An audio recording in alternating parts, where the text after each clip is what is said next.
сол тұңғыштардың басында қастерлі қара қобыз тұр. Бәлкім ол жер бетінде пайда болған музыкалық аспап атаулының да алғашқысы шығар. Қарағайдың түбінен қайырып алған қобызым, үйеңкінің түбінен үйіріп алған қобызым. Қорқыттан қалған осынау қастерлі мекендеушілердің Кавказ бен Сібір халықтарының бағзы тарихынан бері келе жатқан ортақ жәдігер қобыз аспабы үні мен құрылым қолданысына қарай әлде неше түрге бөлінеді. Қобыз өте көне аспап. Бұл қобыздың тарихы ежелден келе жатыр. Және бұл қобыз туралы айтпас бұрын біз бірінші Қорқыт ата туралы айту керекпіз. Қорқыт ата Оғыз Қыпшақ тайпаларының арасында Сырдария өңірінде дүниеге келген. Жалпы қобыз десек, біздің есімізге Қорқыт атамыз түседі. Қорқыт баба түседі. Бұл бүкіл түркі әлеміндегі мына Қорқыт бабамыз сыр бойында туып, өзі қобыз тартып, өзі қолдан жасап бәрін аспапта, сол қобызда неше түрлі күйлер тартқан белгілі абыз үлкен сәуегей адам. Қорқыт пен қобыз егіз ұғым. Оғыз Қыпшақ ұлысының данышпан перзенті Қорқыт есімі әлде бір тылсым құбылыстың символына айналғалы қашан. Ұлы даланың даналық дастаны мен саз әлемінде Қорқыт күйі, Қорқыт сарыны тәңір биі деген ұғымдар бар. Батагөй абыз, сұңғыла жырау, қазақ бақсыларының атасы саналатын қасиет иесінің желмая мініп өлмейтін жер іздеуде, халық құлағына ежелден сіңген белгілі аңыз. Ал сыр бойында өмір сүрген Қорқыт баба есімінің этимологиясы күні бүгінге дейін алуан түрлі пікір туғызып келеді. Біреулер Қорқыттың есімінің өзі айтып тұрғандай, үрейден хабар беретінін айтады. Мұны келешек кемеңгердің табиғаттың алай-дүлей шағында дүниеге келумен байланыстырғандар да болды. Бұл болжам бір жағынан абыздың ажалдан қашу сапарына меңзейді. Желмаясына мініп, дүниені көктей өткен, ғарышты шарлаған Қорқыттың бәрібір одан құтылмағаны туралы аңыз да көпке аян. Ал ғалымдар болса Қорқыт есімі түркі тілдерінде құт әкелуші адам, бақ иесі, бақсы мағынасын білдіреді дейді. Қорқыт бабаның өмірі, қайраткерлігі мен өнері туралы көптеген түркітанушылар және музыка саласының мамандары қалам тербеді. Қорқыт атаның ақиқат өмірде болған тарихи тұлға екендігінің айғағы Қорқыт ата кітабы. Рашид ад-Диннің Жамиғат Тауарихы, Әбілғазының түрік шежіресінен бері белгілі тарихшылар Әлкей Марғұлан, Әуелбек Қоңыратбаев еңбектерінде абыздың дүниеге келген кезеңі, шыққан тегі туралы түрлі болжам айтылады. Ұлы Мұхтар Әуезов ажалды тоқтату мүмкін еместігін мойындағысы келмеген Қорқыт ата жұрттан безіп, айдалаға, табиғат аясына кетеді, сөйтіп өлмеудің амалын өнерден табады деп жазды. Қорқыттың Қорқыт, ұшардың ұлуы, Тарғыл ана, Башбай, Желмая сынды күйлері осы күнге дейін жетті. Бірақ Қорқыттың Есть займ в ломбарде. Рефинансирование от Сейф Ломбард. Уменьшите переплату. Жасаған аспабы, оның тарихы аңыз болса да біз үшін. Сол біздің осы заманымызға шейін жетіп, сол дәстүрден айнымай қазір біздің қыл-қобыздарымыз осы Қорқыт бабамыздың айтып кеткен жобасымен жасалынады қазір қыл-қобыздар негізінен. Ал енді бір қызығы осы Қорқыт күйлері түркі әлемінде де, басқа жерде де мысалы Дед Қорқыт дейді, Баба Қорқыт дейді, әртүрлі аңыздармен олардың әртүрлі халықтарда, түркі тілдес халықтардың бәрінде сақтаулы.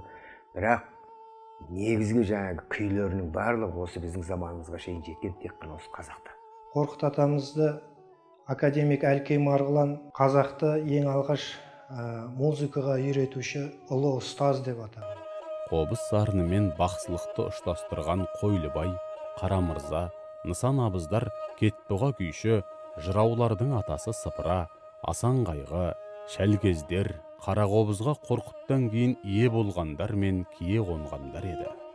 Қорқыт күйлерін біздің заманымызға жеткізушілердің бірі Ерден, Қазан, Шыңырау күйлерімен қобыздың мүмкіндігін дамытқан Ықылас Дүкенұлы. Ықыластың күйлерін жеткізуші, бүгінде қазақ музыка тарихында есімдері алтын әріппен жазылған қобызшы композиторлар Жаппас Қаламбаев пен Дәулет Мықтыбаев 1968 жылы Құрманғазы атындағы консерваторияда белгілі композитор, Қазақстанның халық артисі Еркеғали Рахмадиевтің басшылығымен қылғобыз класы ашылды. 8-9 ғасыр мен 19 ғасырдың арасында қобыз музыкасы ешбір үзілген емес. Ол екі ортада біздің бақсы балгерлеріміз болды. Сол бақсыларымыздың тартқан қобызы міне алдарыңызда тұрғандай, бұл нар қобыз деп аталады. Бұл нар қобыз мына біз тартып жүрген қобыздарға қарағанда дауысы күркіреген, жуан, және бұның шылдырмақтары бар. Міне асатаяқтың басындағыдай үлкен шылдырмақтары болады, және ішінде айнасы болады. Кезінде бақсыларымыз осы нар қобызда өздерінің сарындарын тартқан. Енді мына тұрқы шағынған аспап, бұл күнделікті біздің ұстап жүрген күйге арналған қобыз аспабы. Енді үлкен кішілігіне байланысты қобыз, қыл қобыз. Соңғы мынау бақсылардың қобызы әртүрлі формада жасалған. Соңғы нар қобыз дейді, өте үлкен қобыз. Жаугершілік заманда да пайдаланылған, мысалы, үлкен қобыздарды. Қобыз тартып отырып, батырларды жігерлендірген, аққуды көлден ұшырған, жан-жануарлардың тілмен тілдескен, сондай керемет аспап жоқ шыққан. Кейінгі мына қазіргі шығып жатқан бүкіл әлемдік аспабымыз қыл қобыздың, скрипканың өзі де осы біздің қыл қобыз арқылы келген ыспал аспаптар. Көпшілігі осы қыл қобыз арқылы, осы біздің қыл қобызымыз арқылы келген деп айтуымыз, толық сеніммен айтуымызға болады. Қобыз күйлері, енді қобызды біз айтамыз, бүкіл осы ыспал аспаптардың атасы деп толық сеніммен айта аламыз. Өйткені Қорқыт бабамыздың өмір сүрген уақыты 9-шы ғасырларға келеді екен. Содан бері қанша заман өтсе де, міне қобыздың формасы өзгерген жоқ. Үлкен кішілігі болатын болмаса, формасы өзгерген жоқ. Шеберлер қобызды бітеу ағаштан ойып жасайды, немесе мойнын бөлек, шанағын бөлек құрастырады. Ойып жасалған қобыздың дауысы ерекше әрі мұндай аспап төзімді болып келеді. Қобызды шауып жасау үшін алдын ала ағашы дайындалу керек.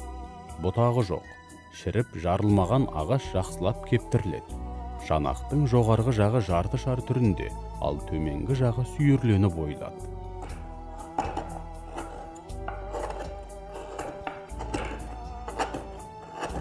Не осындай қашаулар арқылы мына шанағын ойып аламыз осылай. Бұл неғұрлым жұқа болған сайын біріншіден әдемі көрінсе, екіншіден жеңіл болады аспап.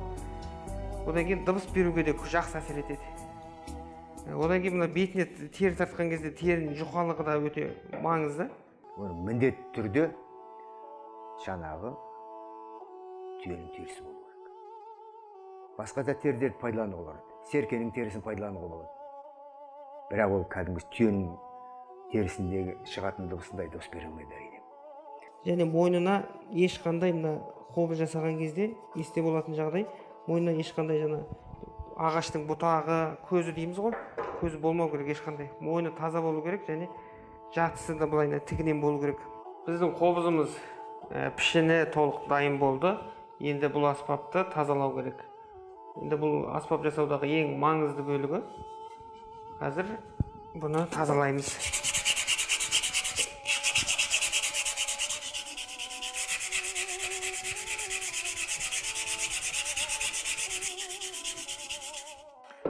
Аспабымызды жаңа құм қағаздың 3 түрімен тазалау әдісі жүреді. Ендігі кезекте біз қоңыр түске бояймыз қазір.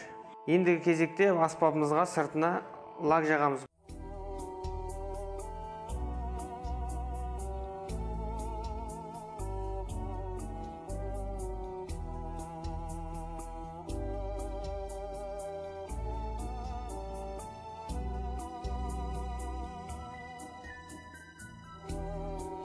Ендігі кезекте аспабымыздың шегін тағып сөйлетеміз.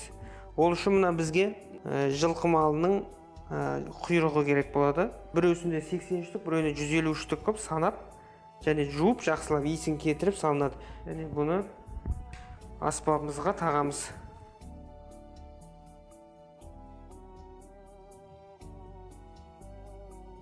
Және бұл қолдар оралып немесе бірінің үстіне бірі шығып қалмау үшін бұны алдымен тарақпен тарап немесе қолмен мұқият тегістеуіміз керек. Және мына қобыздың құлағында өте мұқият болмаса, құлағын көп шеберлер жуан жасап қояды. Жуан болғаннан кейін мына қобыз тартатын жаңағы музыканттар өте қиналады.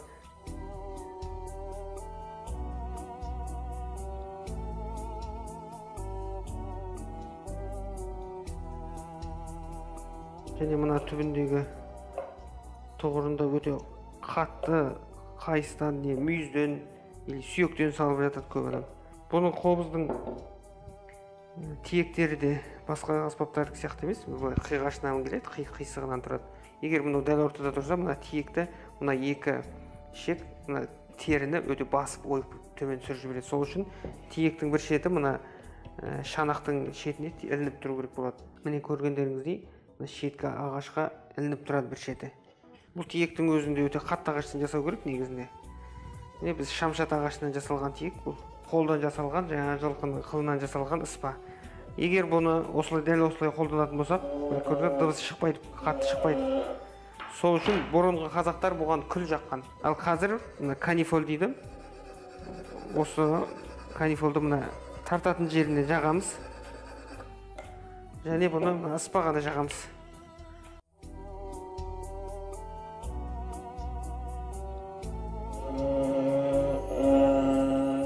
Сыртқы бейнесі шағын көрінгенімен, қобыз аспабының жасалу жолы күрделі.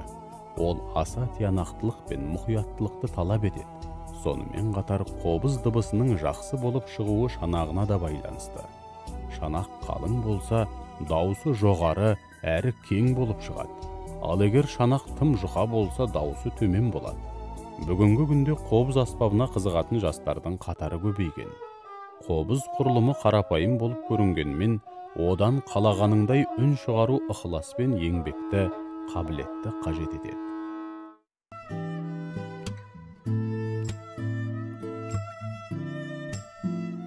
Бізде 6-7 жастан қобыз тартпайды.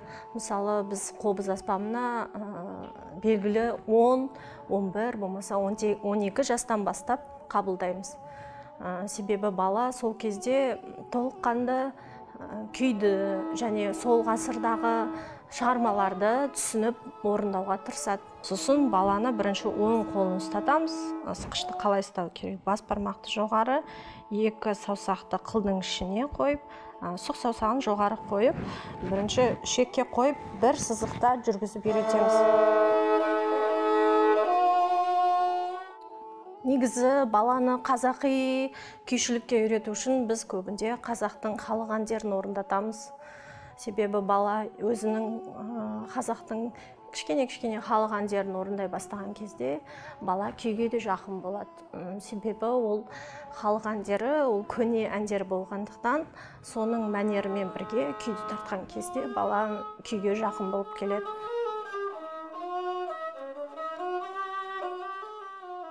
Және балаға тарихын айтуға, қызықтыруға тырысамыз. Мысалы, әр күйдің тарихын айтып берсек, бала кішкене қызығып, сол образды жасауға, сол күйдегі бейнені көрсетуге тырысады.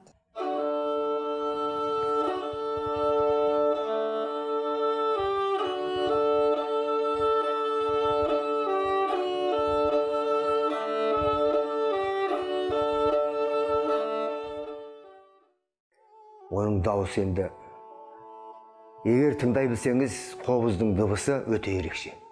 Оның боздаған үні, даланың үні, түйенің боздағаны, адамның сай сүйегін сырқырататын сондай бір керемет дыбыстар еді.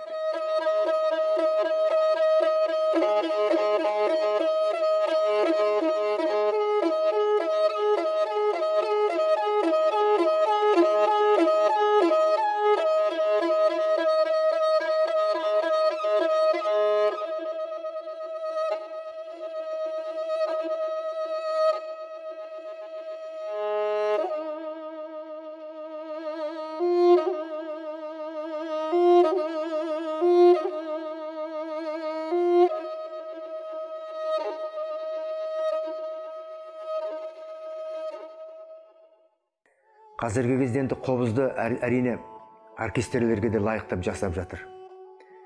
Енді ол оркестрдің өңін, шырайын ашпаса, одан ол кемеген жоқ.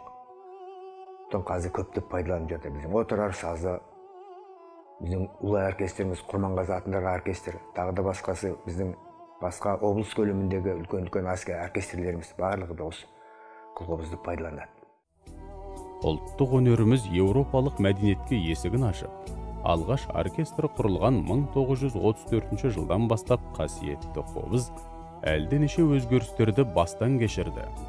Оркестрдің негізін қалаушы, көркемдік жетекші және алғашқы дирижері академик профессор Ахмет Жұбанов еді. Рухани мұрамызды ұлттық кеңістіктен үлкен сахнаға шығару мақсатындағы талпыныс нәтижесінде сым қобыздар пайда болды. 3 шекті, кейін келе 4 шекті қобыздар пайда болды. Көненің көзі қылқобыздың қатарына сым қобыз қосылды. Бүгінде қазақ халқына қобыздың әсем әуенін жеткізіп жүрген Сазген сазы, Ақжауын, Отырар сазы, Құрманғазы оркестріндегі орындаушылар қобыздың алуан түрінде ойнайды. Енді кейіннен оркестрде өзіндік үн беру үшін қобызға, негізінде қобызда 2 шек, қылқобызда.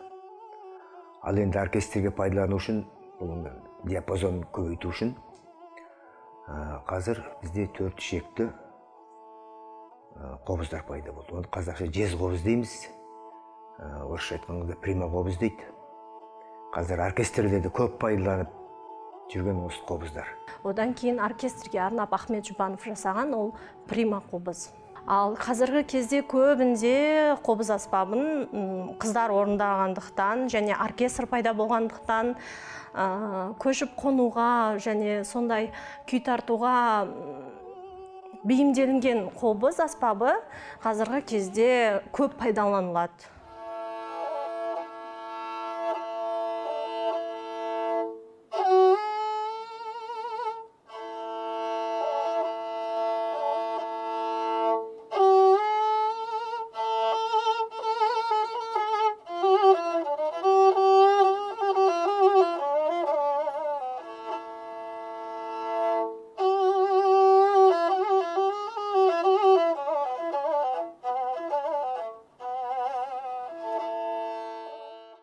Қазақтың қара қобызы. Бағзы күн мен бүгіннің арасын жалғаған аманат жәдігер. Келешек ғасырларға бояуын оңдырмай, жаһандану лебіне тоңдырмай жеткізу